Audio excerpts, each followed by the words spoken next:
Қайырлы күн менің оқырмандарым, қалайсыздар, қал жағдайларыңыз қалай? Бүгін сіздермен қауышқаныма өте қуаныштымын. Маған подписка жасаңдар, лайк басыңыздар. Әр маған подписка жасаған әр қазағым байысын, сондықтан подписчигім да көп болсын, әр қазағым байи берсін. Бүгін қозғайын деп атқан темам жеті қазынаның бірі ит туралы. Ол оқиға мен алдында орталық базарға барып аялдамаға отырғанда бір апамен сөйлестім. Ол апаны баяғыдан бері танимын, былай сөйлесіп тұрамын. Ол апа айтады, мен жаңағы Күрміш ауданында жер үйде тұрады екен, содан терезесі жаңа көршінің ауласына шығып тұрады да, содан көршінің иті тереземнің алдына байланып тұр дейді. Содан жаңа енді мысық ит байланып тұрғасын, ит үреді жаңағы. Ол шамалы бір беспокойство болады, түнде ұйықтаса ит үреді дейді, арасында ұлиды дейді. Сосын жаз айында терезені ашсам, жаңағы ит жүрген жерде енді құрт құмырсқа, шыбын, үйір болады, сондай неудобство болды дейді. Содан енді көршісіне барып айтқан ғой, мына итіңізді аласыз ба деп. Содан көршім алам деп айтып, содан алған жоқ дейді. Содан бір подружка өзімен жасты әйелден сұраған ғой, мен осылай сөйтіп. Сосын ол әйел айтқан, не істейсің, көршіңе айтып, туба ит бере сал деп ше. Содан нанға не істедім да бердім дейді. Содан ит теңкей бөліп қалды дейді. Содан кейін мен мұрнымнан су ағып тоқтамайтын болды дейді. Мен енді сіздерге бұл оқиға неге айтып тұрмын? Болған оқиға. Ит болсын, құс болсын, зиян келтірмеген жақсы қолдан келгенше. Ит та қазақ ит та өзінің өліммен өлу керек. Чтоб уже мына жерге ит болып қайтып келмеу үшін ит та өз өліммен өліп, атам қазақ оны айтып кеткен. Жақсы ит өлімтігін көрсетпейді дегенде, өз өліммен өліп, уже жерге қайтып, оны білуші Алла енді, маған келген ақпарат солай. Уже жерге қайтып ит болып қайтып келмеу керек ол. Сондықтан ол апа айтады, мен сол істегенге өкініп қалдым деп сөйлейді маған. Мен енді арасында көшеде ит көрсең тамақ беріп, бір итті солай уже шамалы болса да әйтеуір сөйтуіңіз керек, тамақ беріп иттерге. Солай бір не алмаса енді бұл. Баяғыда біздің бір әжем болды, мен өте қасиетті, сол кісі айтып отырады еді.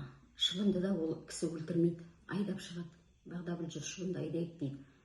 Неге десем, далада өлсін не да болса деп сөйлейді. Шыбын үшін де жауап бергім келмейді дейді. Ол кездің адамдары өте жаңағы Аллаға жақын адамдар болды. Сол кезде мен өзім ойлайтын едім, біз шыбынды өлтіре саламыз былай қарағанда.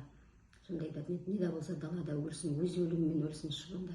Шыбын үшін де жауап бергім келмейді деп. Сондықтан ол әр тіршілік иесінің мына әлемде өз орны бар, алатын. Сондықтан біз қай затқа да үлкен жауапкершілікпен қарап, осы ақпарат келгенге шығып тұрмын. Ит та бір жеті қазынаның біріне атам қазақ бекер жатқызған жоқ. Сондықтан сіздерге айтатыным, бәр затты жауапкершілікпен, неудобство болса жағдай, көршімен келісіп, алып таста деп. Бөлмені алмастырып жібер. Мен айтам, апа айтады, олай да болады. Бөлмені алмастырып жібер. Солай болады. Любой заттың шешімі болады. Сондықтан ол жеңіл шешімді қабылдамаған жөн. Сондықтан мына бүгінді кешегі осы 3-4 күннен бері магнитная буря жүріп жатыр әлі, тағы да жүреді әлі. Сондықтан 2-3 күннен бері басым ауырып, сол магнитная буряны көтере алмай жүрмін. Үлкен аспан әлемде үлкен өзгерістер болып жатыр. Сондықтан маған әлі тағы көп ақпараттар келіп тұр. Бүгін тек қана ит туралы ақпаратты айтып жатырмын. Сондықтан қолдан келгенше ешқандай тіршілік иесіне қолымыздан келгенше залал тигізбегеніміз жақсы. енді тағы қандай ақпараттар келсе әлі бөлісуге дайынмын. Магнитная буря кезде өте сақ болуымыз керек. Алдымыздағы 21 декабрь күні тоже үлкен магнитная буря болайын деп тұр.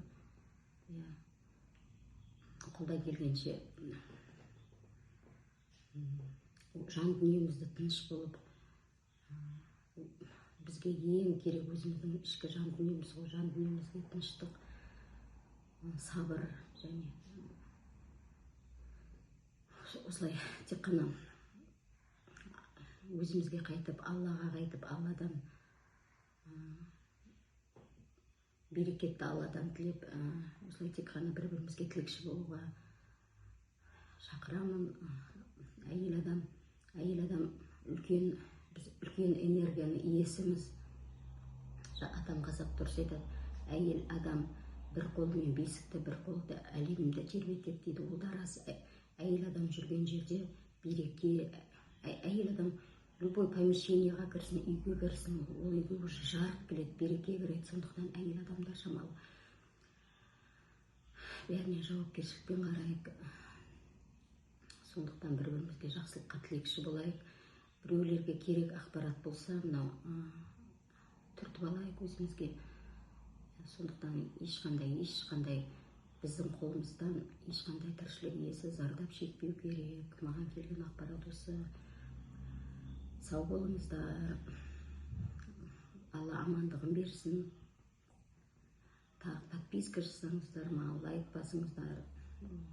Подписчигім көбейсін.